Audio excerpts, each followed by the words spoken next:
SIR তার মানে হচ্ছে সন্তু বাজারে হাটে হচ্ছেটা কি সময় কি দেখতে পাচ্ছিস, পালসটা কি?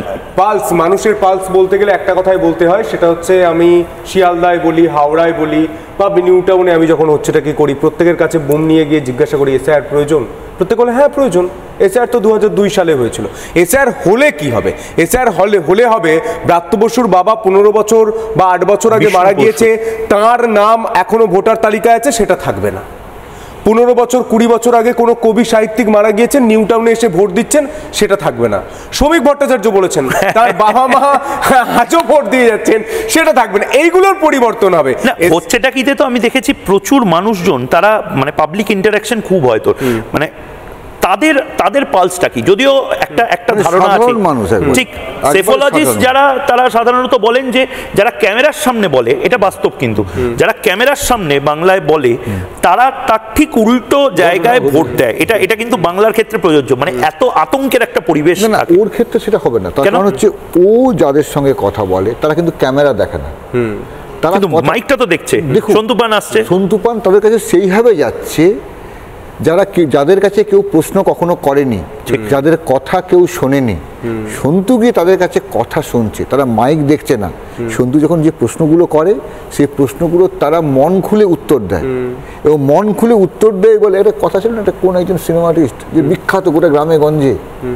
সন্তুও সেরকম একটা মানুষ যার কাছে গ্রামবাসীরা মনে করে প্রাণ খুলে মন খুলে সব খুলে কথা বলা যায়। হিঙ্গলগঞ্জের একজন ব্যক্তি খুব ভালো কথা বলেছিলেন। কোথায় এটা? একদম শিয়ালদা স্টেশনে তিনি বাড়ি ফিরছিলেন।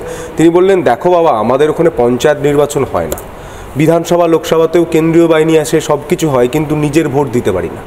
এবার এসআইআর হলে আমি কি নিজের ভোট দিতে পারবো?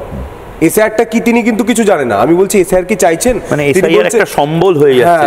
বলছে আমি কি নিজের ভোট দিতে পারবো?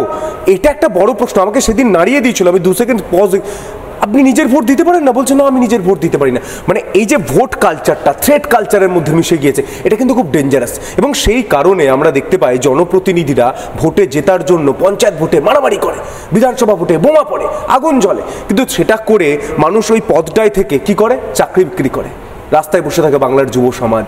আজ মাদ্রাসার জন্য মমতা বন্দ্যোপাধ্যায় 2011 আগে বলেছিলেন যে 10,000 মাদ্রাসা করে দেবো। আজ মাদ্রাসার যারা শিক্ষক পরীক্ষা দিয়েছিলেন 2013 সালে, 2013 পর তারা পরীক্ষা দিচ্ছেন 2023-এ, নিয়োগ নেই। তারা বলছেন মমতা বন্দ্যোপাধ্যায় তাহলে প্রতিশ্রুতি দিয়েছিলেন না প্রতারণা করেছিলেন? আরও একটা সব থেকে কষ্টের বিষয়, অবাক হয়ে যাবে, সারমেয়দের অনেকেই পশুপ্রেমী রয়েছে, আমিও পশুপ্রেমী, আমি জানি মমতা বন্দ্যোপাধ্যায় একটা খুব ভালো কাজ করেছেন যে পথের কুকুরদেরও খাবার ব্যবস্থা করেছেন মিড ডে মিল থেকে। কিন্তু এটা একটা সবথেকে প্যাথেটিক বিষয়, মাদ্রাসায় যারা পড়ে সেই স্কুল পড়ুয়াদের জন্য, মাদ্রাসার পড়ুয়াদের জন্য কোনো মিড ডে মিলের ব্যবস্থা নেই। বন্দ্যোপাধ্যায় দেখুন, বিকাশ ভবনের সামনে আপনি যাদেরকে প্রতিশ্রুতি দিয়েছিলেন, যাদেরকে বলেছিলেন উন্নয়ন করে দিয়েছি, তারা আজ রাস্তায় দাঁড়িয়ে রয়েছেন। তিনি 7,000 মাদ্রাসা দিব বলে মসনদে বসেছেন।